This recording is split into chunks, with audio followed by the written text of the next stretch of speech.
the teaching staff and non-teaching staff of Catayna National High School through the leadership of Engineer Jesus Pedolapanya.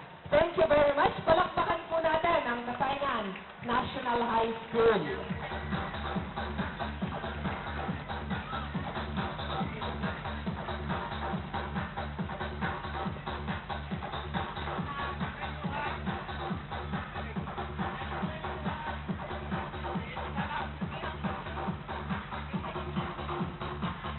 Puno-puno laki. Lima ka estudyante? Yan na pag pinatumoy?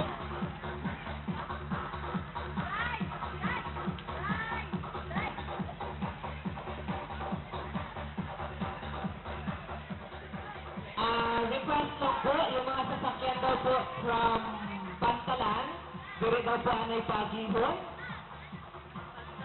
Yan.